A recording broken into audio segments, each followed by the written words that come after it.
Call to order the informational meeting, Sioux Falls City Council, Tuesday, July 14th, 2015. Thank you all for attending, and those also on Channel 16. First item on our agenda today would be City Council open discussion. Is there any items for an open discussion at this time? Councilman Jameson. Oh. I'm getting this thing off. That's not me. Well, it could be. I'm getting this off. Okay. Yeah. It's off. Yeah, everybody check their phones. All right, well, I've got an item to bring up that's probably, like I mentioned to Councilor Karski, a real crowd pleaser. And I apologize, but I have no way around it. Last week, I received a phone call from an individual who was complaining that the city has an ordinance on the books that we're not enforcing. And it's that ordinance on the boulevards. And he went up and down the whole administration, code enforcement, everybody, pretty well determined that it wasn't going to be enforced. And that we had reached roadblocks before when we did try to discuss it. And I was kind of hoping maybe I'd be off the council by the time this came back around. But I don't know what to tell this guy. I know we struggled with it. A lot of us who are still here struggled with it last time. And I shouldn't call him a guy, but this constituent neighbor. So I'm just reaching out to you guys to see if there's any interest in bringing that topic back, creating an ordinance that perhaps the administration be willing to enforce and that all of us could probably live with. It was very contentious last time and very hard, and so we kind of just stopped, if I remember. So I'm just asking for advice on what I should make my return phone call back to this gentleman. Any thoughts? Councilor Rolfe.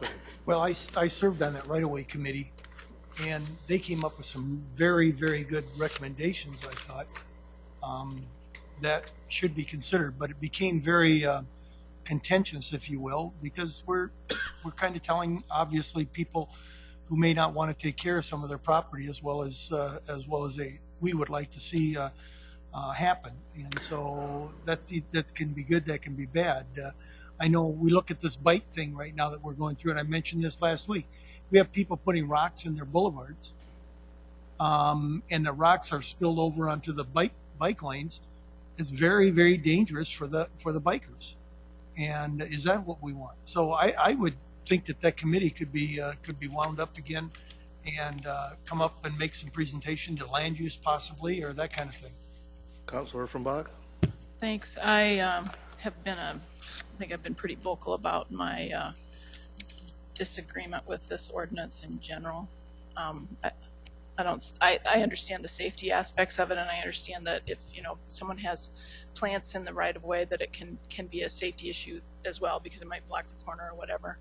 I think safety issues are one thing, but this is again one of those ordinances that we really only enforce based on complaints, because we don't have the staff to enforce this to the level that it would need to be enforced at this time. So a couple of things. For me, one, the plantings piece of it is really important because I think that's our next step in terms of water conservation and the runoff issues that we have into the Big Sioux River. Those people that are planting proper, perennial gardens in those areas really are saving money for, their own water bills, and they're also controlling some of that runoff into the city streets. And there are cities in this country, and the first one that comes to mind is Boulder, Colorado, that encourages those kinds of gardens in rights of way. And that's one that's a sword I'll fall on for you, because I'm not going to let that go away. I think that's something that we really need to consider, and we need to be real about this from an aesthetics and from an environmental standpoint.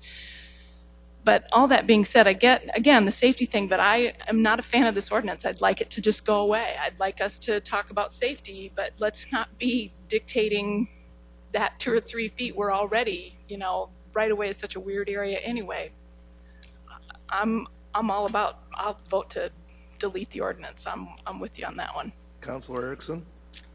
Thank you for your comments, Councilor Urbanbach, because I'm in line with you as well. And I think that if there is something that needs to be reworked, that we need to involve those that do have extra gardening in their right-of-way and that are maybe master gardeners, etc.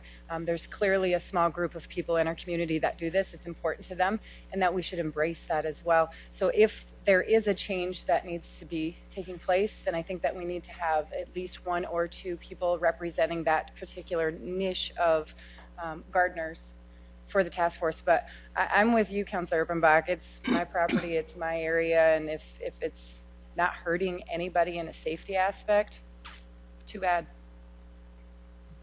Councilor from Just to take it one step further, then, if we were going to do something like that, and if we encouraged people to plant in the rights of way, it would have to come down to, you know, if the city has to do work in the right of way because there's utilities and whatnot in there, that it would have to be, that's the landowner's loss, big deal, you know, so what? And I think we all, those of us that have or have had those things in the right of way, we know that's part of the deal, that you're going to replant your stuff if the city messes it up for some reason. Councilor Karski. But it could change. I'm sorry. Councilor Rolfing was just saying to me, we're forced as a city to put it back the way that we found it. I think that can be changed as well. You know, I don't think that that's right either. Yeah. If I may, it's an unenforceable ordinance, Yeah, the way it's it written. I absolutely mean, is. it just is. The right-of-way is owned by the city, and we expect the citizens to take care of it.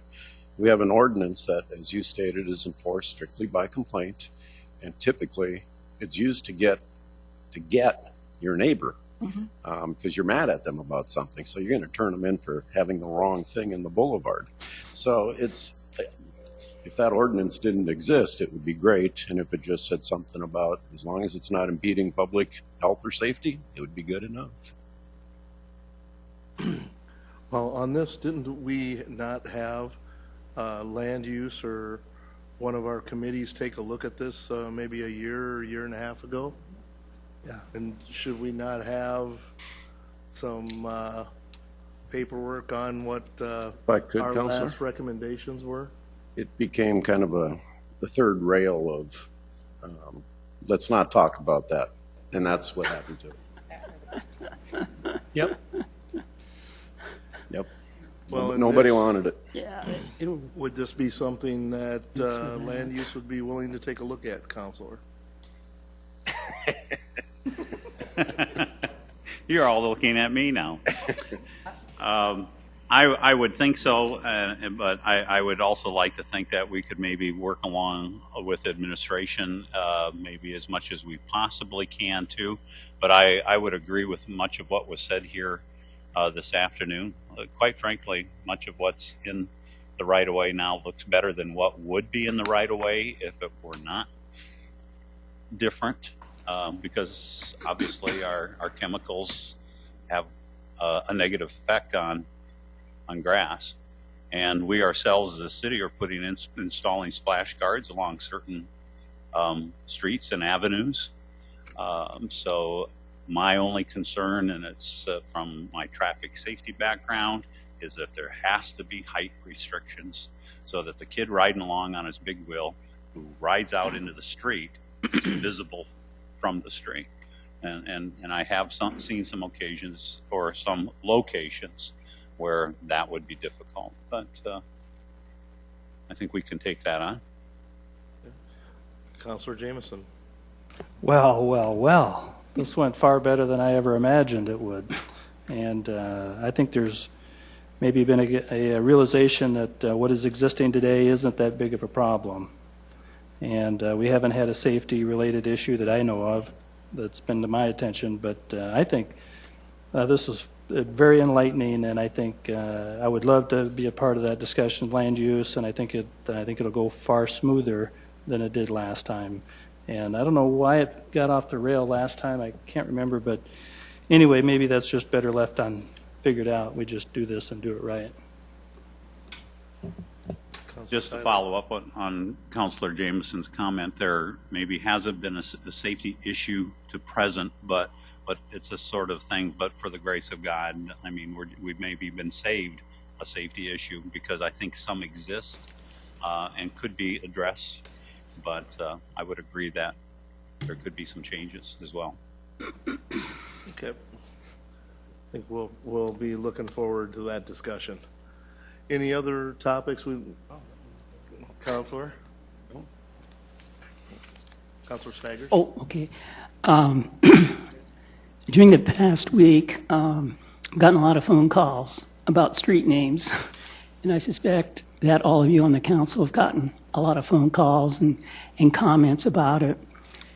In the discussion about street names, I was wondering about the process, how this came about. And to the best of my knowledge, this came about as a result of a city committee made up of city employees and also the chief engineer of the city chairing it. And that's where it began. And Rex, you can correct me if I'm wrong on this, but that's my understanding. And this committee, having just city employees, from what I understand, there was no citizen input to speak of, no veterans or people from the Historical Association, whatever. So I guess that's a concern that I have, that in the future we make sure we have citizen input and maybe do something with this committee instead of just having city employees, to also have citizens on board and council members and so forth. Councilor Rothing? Councilor Staggers, thank you for your comments. However, on Saturday morning, I put together a rather lengthy email that went out to every one of the councilors that gave you a good background on why and how this all came about. And there was citizen input. There was a lot of different people that became involved.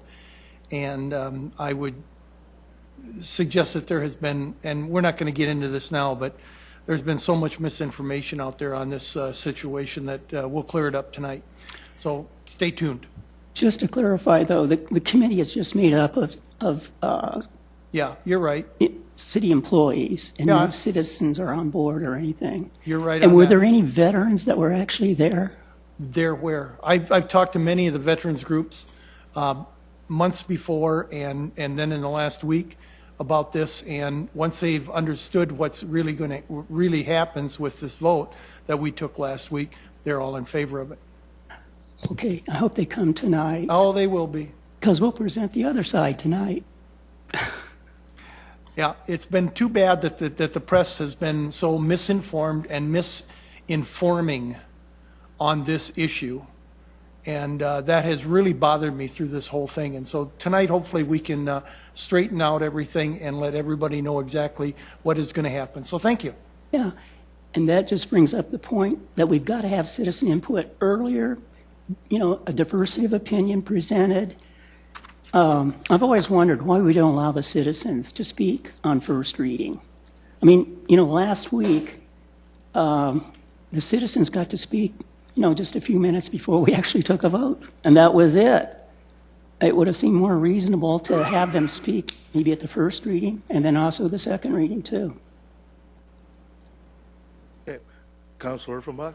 Well, first to clarify that comment, it was a resolution. It didn't have a first reading, so that's a different ball of wax, and that's a different conversation, I think. But I think that Councilor Rolfing should explain to us. Let's talk more about how the misnaming of that street happened in not only in the press, but in the way that it was made. The presentation was made to us. This is really about Highway 100, which is not a real thing yet. But we're building Highway 100 as this big circle. I guess I'd like Councilor Rolfing to talk about that in terms of that we named Highway 100, not Powder House Road last week. And so I would just really like to understand that more clearly. I think we were very clear about it last week in our explanations. But I think if you don't like, mind, I will do that. I would entertain that also. Okay. That would be a good thing. This is a presentation that we have ready for this evening, too. But just to give you a thank you, Jim, for putting it together, but give you an idea of where we're at. A lot of misunderstanding about what is going to be renamed, that Powder House Road is going away, that the historical marker is going to be done away with, et cetera, et cetera. Nothing could be farther from the truth. If you will, on the map that you see here, you'll see that north of Madison Street, Powder House Road continues. That will continue.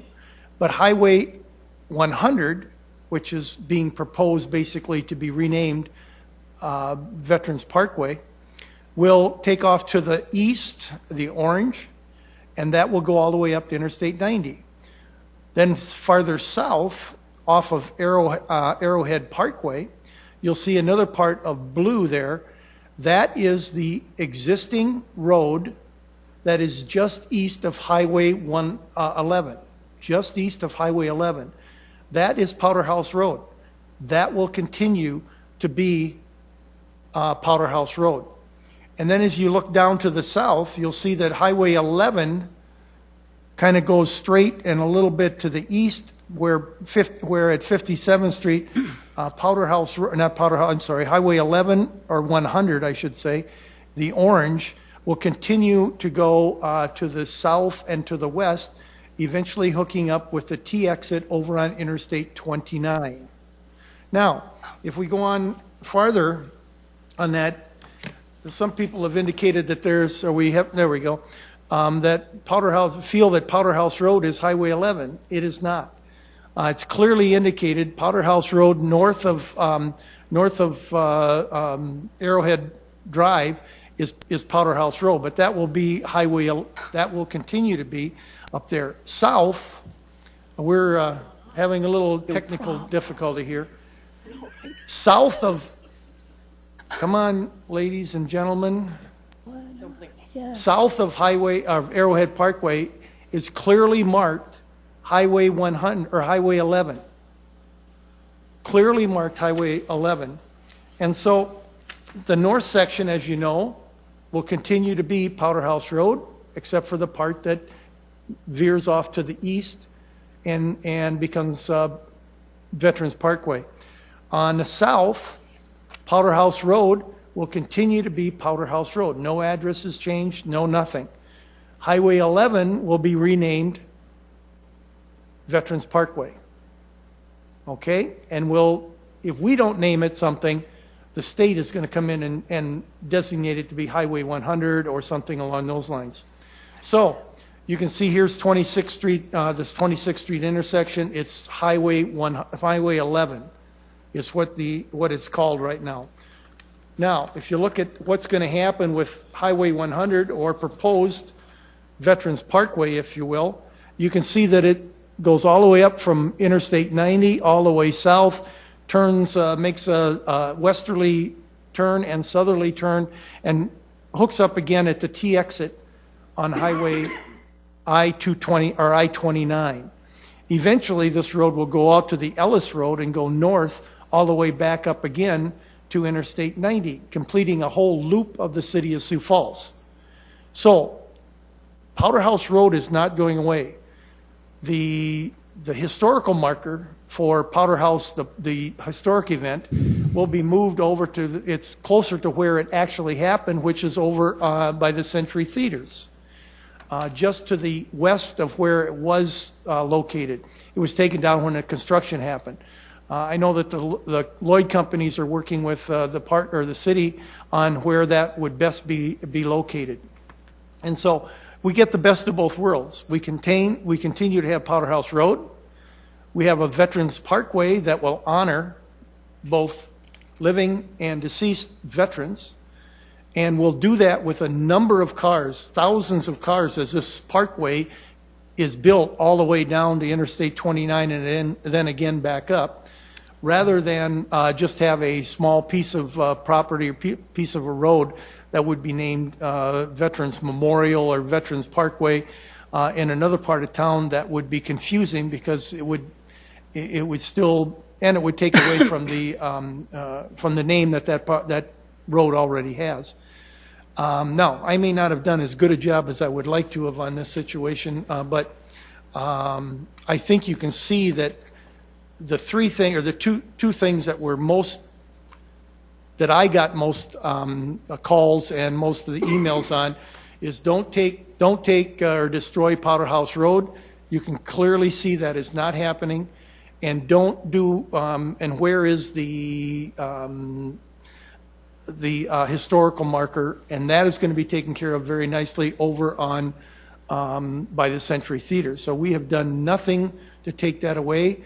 In fact, we've enhanced different things, and it will be a great honor for the veterans in that the highway will be named in their honor. I would love to answer some questions. Councilor Kiley.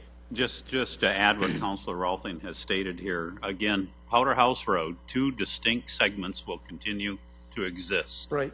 well into the future. The site itself will continue to exist. In fact, we can do a better job of naming that site and indicating the site, and the developer and the city are working together in a greenway that will exist through the Dolly Farm development to better recognize the actual Powder House site. And what you do not want to do is have one segment of a road with this name, another segment with this name, and then now further down another name. There's a disconnect, similar to what we just experienced with our video program here. And it would be confusing, and obviously, again, I do not believe that the state would want that segment of highway with varying names. So I think we're actually accomplishing both objectives here and doing a good job of it. Any other questions? Councilor Staggers? Yeah, in talking to the Secretary of Transportation today, I asked him about, the highway from I-29 on the west side of Sioux Falls up to I-90. And he says the state has no commitment to that at all. So that's one important thing to be aware of. Now, I know in city government, we're optimistic we're going to have that highway extended on the west side. But he said the state has no commitment to this at all. Councilor Erickson? Yet is all I want to add to that. Oh, yes. Yet. Nice. It will be coming. It's a matter of time. So as of today, there's not a plan, but we will be planning for that in the future as we continue to grow. Well, as a city, we might want that. But as a state transportation department, they have no inclination to do this at all. And I had a similar discussion that Councilor Erickson just indicated that she had as well, too. At this time, that may be true, but Secretary Berquist did know that the city would be coming to them to continue that around and that there would be that need. Councilor Jameson? I just wanted to express that I see this reconsideration as a personal privilege to me, and I want to thank the council for allowing it to occur. I think that's grateful on your part. Thank you. And also at the same time, Councilor Staggers? the secretary said that who controls the highway is most likely going to have the naming rights. Okay, so we get down to T, to I-29. Are we going to have the authority to do that? From the understanding that I have, we will have, I mean, we can Jim, do say you we're have going to something do on it, this? but doesn't, Councilor Staggers, I had, during this process began, I had a conversation with Sdsu, and the city does have the ability to name a state highway within its jurisdiction. For example, Highway 42 was renamed Arrowhead Parkway. It was called East 10th Street and Russell Street and those other state highways. So as long as the street is within city limits, it can name them. but is that going to be within the city limits? If it's not in the city limits, it will not be renamed. Yeah. You're correct. In other words, we have a lot of speculation on what's going on here for I the think we have future. an ongoing agreement right now with the state as far as building Highway 100, and that will be a part of it in the future, and I think that we'll just keep working on that. So, anything else? Okay. Let's move to our presentations now. First presentation we have is 2016 Legislative Priorities. Will be given by Jim David, our Legislative Operations Manager. Good afternoon again, Jim David, Legislative Operations Manager for the City Council. Just kind of on background, the AV staff has been alerted to the flashing that we're seeing right now, and hopefully it will improve as the day progresses. Last month, a council ad hoc committee that was made up of councilors Karski, Jameson, Anderson Jr., and Erickson met with local legislators to discuss draft priorities for the 2016 session. The draft list discussed today does include their recommended changes. The first two priorities are defensive statements. Number one combines a couple of municipal league policy statements and says that the City of Sioux Falls, or the Sioux Falls City Council, in conjunction with the South Dakota Municipal League, opposes any legislation that would inhibit municipalities from providing services requested by citizens in whatever form the citizens approve, and opposes any legislation that restricts local control over taxation and spending. Number two was added last year and is intended to protect the city's limited revenue sources. It opposes any legislation that would reduce, remove, repeal, or reallocate the municipal sales tax, liquor tax reversion, or any other municipal revenues to any other unit of government, or that would expand the power to impose a sales and use tax to any other unit of government. These statements were included in the 2015 Municipal League Statements of Policy. Number 3 and 4 were added last year. Legislators did recommend that affordable be replaced with workforce in number 3. Priority number 4 supports alternative legal publications. This was defeated in committee earlier this year. Both of these priorities are included in the 2015 policy statements. Last month, 3 new items were discussed as potential additions to the legislative priorities. The first item supports permissive legislation allowing a local option drink tax with proceeds funding county government. This is sometimes referred to as the nickel a drink or dime a drink tax. The second item is a positive statement supporting cooperative activities between the county and municipal governments for the protection of existing joint activities and elimination of barriers that hinder the creation of such arrangements. State law only allows cities and counties to partner as long as each are allowed to do so separately. This item also provides an opportunity to highlight the many existing relationships and cooperative agreements the city shares with Lincoln and Minnehaha County. The third item supports easing county government's capacity to reallocate existing revenue to fund county operations and state-mandated services. Local legislators were very much opposed to this item, especially since they had just approved additional taxes and fees to fund transportation, and they weren't very excited about allowing counties to move those monies around. And then the final item was requested by City Finance. They are requesting additional time to award more technical contracts from 30 days currently in statute to 45 days. Example used to justify the change include water reclamation pumps and motors. This was discussed earlier this week with the finance team and also with Yvonne Taylor at the Municipal League. And I know that she was going to visit with some possible interest group and get their feeling for it. So hopefully we should have an answer by those policy committee meetings.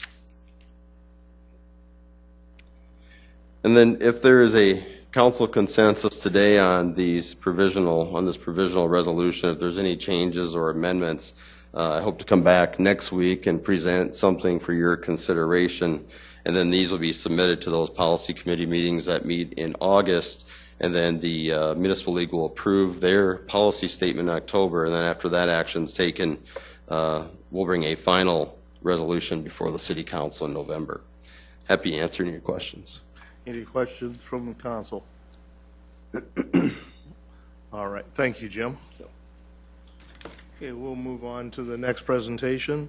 We have the Sdsu extension presentation. We have Mr. Charles Martell, Sdsu Extension 4-H Program Advisor. My name is Chuck Martinell, and thank you for having me here today. I appreciate your time and the chance to talk about the 4-H program here in Minnehaha County and Sioux Falls. That's my contact information if anybody wants to get a hold of me. The mission statement of 4-H. 4-H is a program that started in Minnehaha County back in 1906. We've been around for 109 years. We are one of the oldest, if not the oldest, youth program in Sioux Falls. We work with youth from ages 5 to 18, and we primarily operate within Minnehaha County, but specifically within the Sioux Falls area where a large density of our youth population is living. The mission of 4-H is to empower youth to reach their full potential, working and learning in partnerships with caring adults.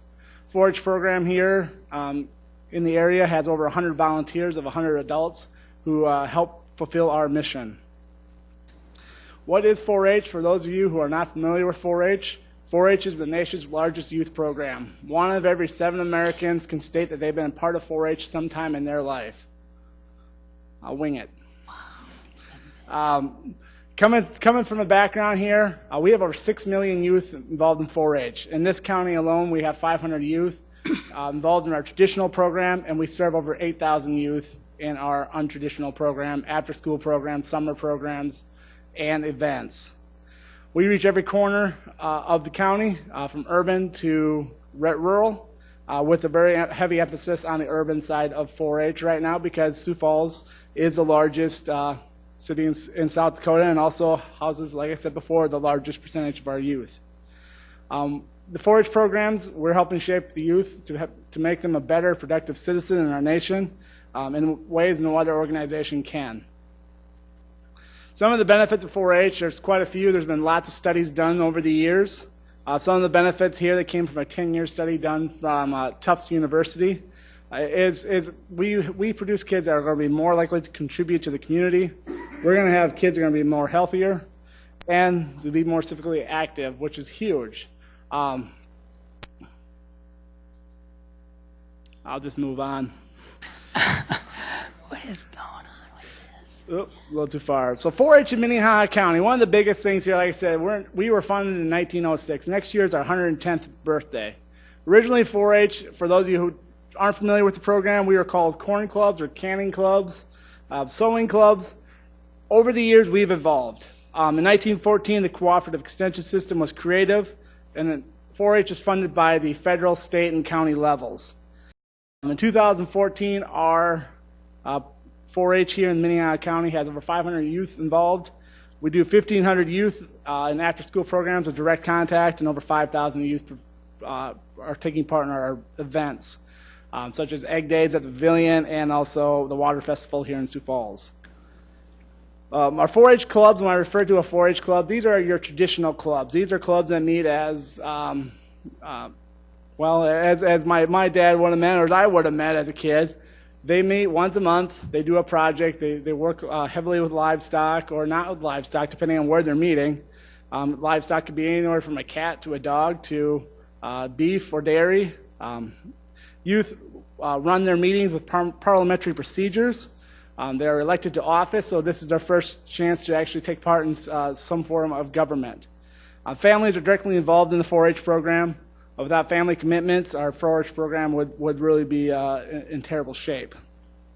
Youth take part in a lot of different activities: public speaking, community service, project exploration, animal well-being and care, and there's 100 more different opportunities that I will save our time and move through. The program that I've worked most with in Sioux Falls is our direct contact program. I have 16 partnering sites in Sioux Falls in which I go out once a month and provide programming at no cost to these programs. Why we do this is we strengthen a lot of relationships with these programs, and also as a former director of a Boys and Girls Club, I grew to learn to value these programs coming in, because a program like Sdsu Extension, 4-H coming in meant I was getting high quality, no cost programming that my kids really enjoyed and helped strengthen my own program. So we're making after school programs in the Sioux Falls area more viable and sustaining over time. We also, allows us to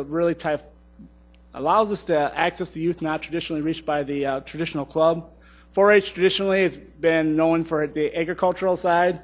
That has really changed in the last 20 years. If you haven't been a part of 4-H in the last 20 years, we are now more focused on the STEM, healthy relationships, leadership, and also still the ag vocacy or ag vocation.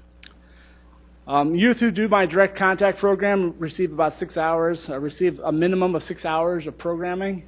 Last year I worked with over 1,500 kids. So my job is usually spent on the road, at program sites, working with kids with impact learning. We also have an indirect contact program. That would be programs we're involved with. We've involved community awareness. Some of those things are the Water Festival, which we play a significant role in planning and help getting it going, but we can't spend 6 hours with 2,000 kids at that event. It's just not mathematically possible for myself. So we also do we play a significant role in things such as Egg Days at the Pavilion here and also the Sioux Empire Fair. We are listed as one of the reasons why people come to the fair is to see the 4-H projects and 4-H livestock and events. So we are a very, very important partner in that relationship. Just some of the goals here in 2016 coming up here. We're going to continue to expand in the non-traditional base of 4-H, which means we're going to be reaching out more into Sioux Falls and trying to get a lot more into the classrooms and also into the few after-school programs that we haven't had much luck getting into. We have a couple of curriculum pieces here that we're really trying to push forward into it. One of them is Chicks in the Classroom. We want to give preschool youth really a chance to learn how where chickens come from. We have an incubator, we bring it in, we do some programming with these kids. Then we have a 4-H family who adopts the chickens. So they're going someplace, the 4-H family comes in and explains their side of the story, what happens to these chickens after they leave, whether they'll be a show bird or eventually become a food product. The other thing is recently we've been working with the Siouxland libraries, trying to do a HAP project. We'll travel with them. Hopefully, if staffing things work out for us, we'll be able to provide staff to do that. If not, we'll have to put it off for another year. And I'm going to say thank you for your time and allowing me to come speak on behalf of the 4-H program in the county. Really appreciate all that you do. I know your job is not as easy as it looks, but I know you put a lot of time and effort in dealing with a lot of folks, so thank you. Thank you, Charles. Any questions? Councilman Staggers. Yes. At the end, you say thank you for your support. What have we done, the city? You allowed me to come in and talk to you. Oh, okay. Is there any prospect in the future we might be asked for some money? I'm not here to ask for money, so. Okay, thanks a lot. If you want to give some now, that's a whole different story. Councilor Kiley. Charles, I just want to thank you for the time and your presentation. And after listening to your presentation and seeing the programs that you have set up for our youth, there's no doubt why a greater percentage of your participants are civic leaders in their communities. So, job well done. Thank you. Thank you. Thank you, sir. Thank you. Okay. With that being said, that is the end of our presentations. The potential executive session has been canceled for this week. So with that being said, I will adjourn this meeting.